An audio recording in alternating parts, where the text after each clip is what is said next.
Okay, are you ready for this story that is mind-blowing? It's so crazy that I had to share it with you. I don't know. All right, so over the weekend, today's Monday, Saturday, over the weekend, I did a lot of housework. I did dishes. I put the dishes away, washed the pots. uh, did laundry, 2 loads of laundry, heavy laundry too, towels, blankets, all these things, sweats, muumuus, heavy stuff that I still have to wear because it's so cold at night, even though it's summertime. And so anyway, I did all that, and then I cleaned Pepsi, his bed, and gave him fresh food. And I washed a fresh, clean blanket for him too. So I gave him that blanket because we keep the air conditioner on in the living room window where he sleeps. So, okay. After all that was done, I took a 15-minute break, made a pot of coffee, and then I came back in and vacuumed the living room rug. And the only reason why I vacuumed it is because I was going to shampoo it with the shampooer. It looks like a vacuum. It's upright, but it's actually a rug shampooer. So I had to set it all up, fill it up with water, tuck the thing back into the machine where all the water is extracted. And it's heavy. It's not light, it's heavy. So I plugged it in, and I'm pushing, and I'm pushing. Oh my God, this thing was so awkward. So it came time to shut it down, empty out the cartridge, rinse it out with water, empty it out in the toilet, and then I had to clean the toilet. So I was cleaning it, flushing it a few times, and I put the shampooer away. So this was like hours worth of work. I finally sat down on my living room rocking chair, and I felt alright. I felt fine, just a little tired. I gave myself a couple of minutes to rest before I went outside to enjoy my coffee. And so I grabbed the handles of my walker to stand up, and I couldn't move. I could not move. And I said, this can't be true. What did I do to myself? This can't be true. So I finally got myself up, and I couldn't walk. I said, how could this be? All of a sudden, how could this be? So I did the best I could. I was talking, mind over matter. So I'm walking quarter inch by quarter inch. And when I tell you my knees were knocking, when my knees come knocking, the cops start calling. Anyway, that's getting ahead of myself. So anyway, I'm walking slowly into the kitchen. And all it took was that last step in front of the refrigerator. All I wanted to do was get a cup of coffee or ice or something. I don't remember what I wanted. Took that one last step and I couldn't do it anymore. I collapsed right on the kitchen floor. And the strange thing about it was the walker came down with me. It must have been divine intervention because my phone was in the pouch of my walker. So I was able to call whoever I needed to call to get me out of this predicament. So, first phone call is to my sister. I said to my sister, get in here. I fell on the floor and I can't get up. And she says, oh my God. So she comes in. She sees me laying on the floor. She can't believe what she's looking at, and I can't believe what she's looking at. So I said, I can't get myself up. Forget it. She didn't even try. She didn't even try. She knew. So she called 911. She told the dispatcher what happened. Gave her the name and address to come bring the ambulance or the fire, the police officers to get me up. So they came, a woman and a man. The woman was half my size and she was standing right in front of me, telling me that I got to hold on to her arms and she'd be strong enough to lift me up.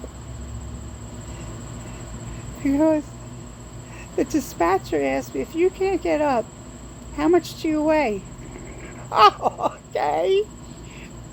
I weigh 200 pounds. I wasn't telling her I was weighing 350 pounds because, I mean, is that what she needed to hear? I don't know. I don't weigh 350. I weigh a solid 200. So anyway, so the woman says, just get over on your butt and I could pick you up from the front. So I did that and she grabbed my hands and she couldn't do it.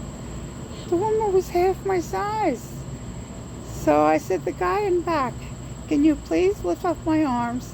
At the same time she's pulling my hands forward. And that's what he did, and they got me up. And they got me in the wheelchair like months back. We've had that wheelchair. I bought it with hindsight in case we need it. And in this case, really, it came in so importantly. So I got on the wheelchair and I wheeled, my sister wheeled me back to the living room and back to my bedroom where I laid in bed. I said, just let me lay down for a little while. I'll be okay. And she brought me some medicine, pain medicine, ibuprofen and stuff like that. And then the police officers left.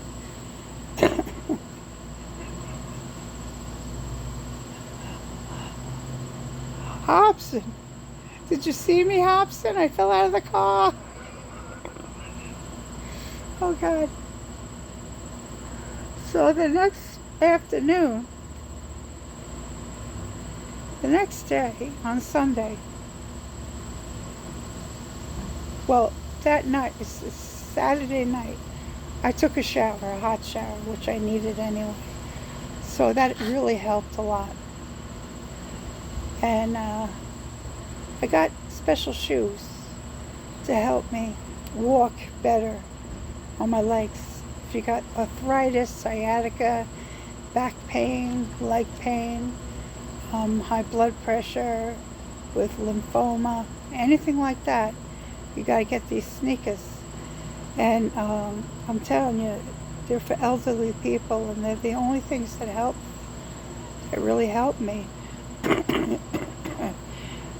I mean, excluding the orthopedic surgeon didn't do anything for me. Physical therapy didn't do anything for me. Thank you very much. So I've been doing everything to stay healthy. I changed my diet. I got parallel bars where I could do my workouts and stretches. Nothing seems to work because obviously I fell and I shouldn't have. So the next day, Sunday afternoon, I tried to get out of bed. I slept late and I tried to get out of bed. I couldn't get out of bed.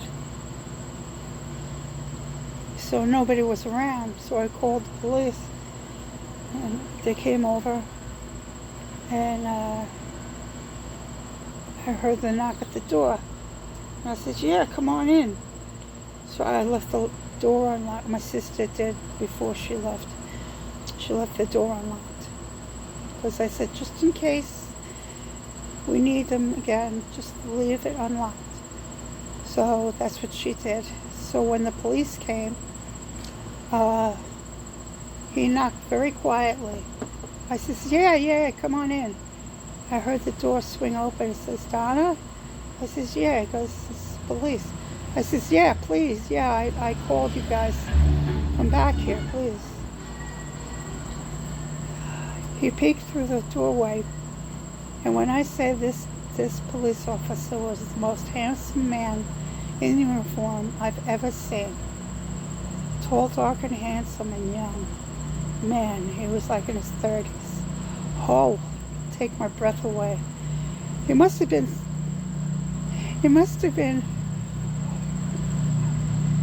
divine intervention or some kind of inspiration that this man gave me to actually stand up on my own. He held the walker in front of me, steady, and all I did was rock back and forth. And I got up. But my feet were very wobbly because I was barefoot. He goes, do you want to go to the hospital? You want me to get an ambulance? I said, no, I'm used to this. I could do it. So he brought me into the living room. I sat on my wheelchair. And he left. And I said, if I need you, I'll call you back. You know, it's all right. I'm fine. So I said, oh my gosh, those sneakers. I got to get those sneakers on.